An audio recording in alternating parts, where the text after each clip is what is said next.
You could control Studio One's volume, solo, mute, pan, and sends directly from Console One Fader. But take that even further by providing the soft-tube sound quality of an analog mixing desk through drive, character, and filters. You'll love the creative potential it opens, while also improving workflow within the DAW that you love. I already have the Console One plugin across all of my tracks in this session. As you'd expect, our faders control volume, we have control over solo and mute, and we could select tracks at the bottom. We could control pan on the right-hand side. Let's turn on our on-screen display. Let's start by selecting track 20, which is our bass. We'll hit solo and then hit play. As we'd expect, our full motorized 100mm throw Alps faders control volume. But at the press of a button, we could also control our drive and character from Console One Fader. That drive and character can really bring out the analog sound quality of Console One Fader. Let's hit play and bring up our drive.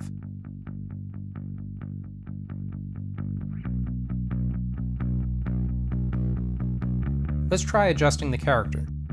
As we go up, we get a brighter sound. And as we go down, we get a darker quality to the drive. And without doing any other sculpting, EQing, or compression, we already have a way better sounding bass. Let's solo tracks 4 to 10 and then hit play.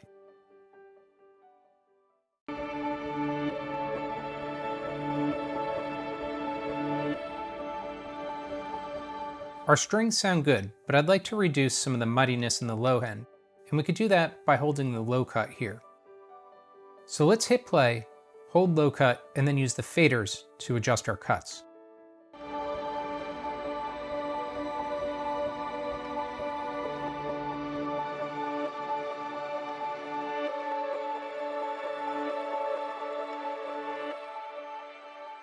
We have a way better sound by removing that low end, and Console One Fader gives us musical control over those cuts with the faders.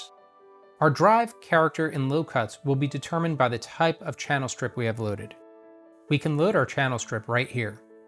So if I wanted to put a different channel strip on track 1, it's as easy to just going Shift, Load Strip. I could come on in and select something like the SSL XL9K. On channel 3, let's load in the British Class A. And on channel 4, let's try something totally different. The Summit Audio Grand Channel. Each channel strip will have its own sounding drive, character, and filters. And if you'd like to load your own separate drive, you could do that on Console One Fader too.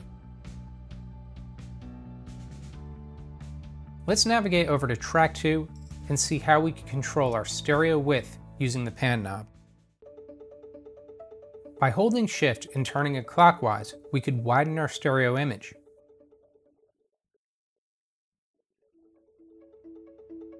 And by going counterclockwise, we could select a frequency that we would like to collapse to mono.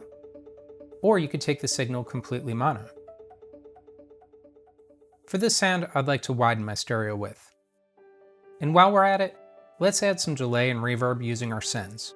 Watch as I add some reverb and delay using the faders.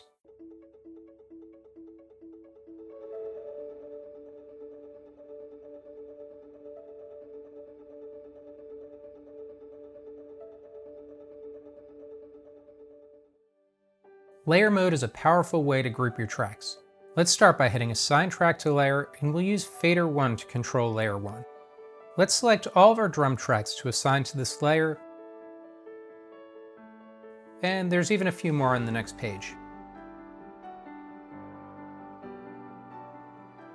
I'm going to hit OK, and then let's enter layer mode. We're now in layer mode, and this fader controls our entire group. And if we turn off the display, you'll see that the fader controls all the faders that were assigned. Let's solo the entire group all at once.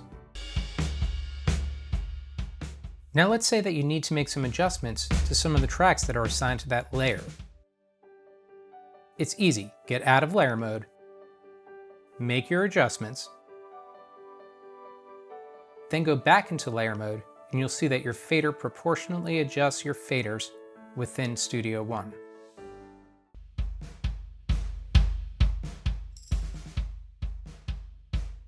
And once you're in layer mode, you could go back into Console 1, and any changes you make to your EQ, compressor, shape, or drive will happen to all those tracks at once.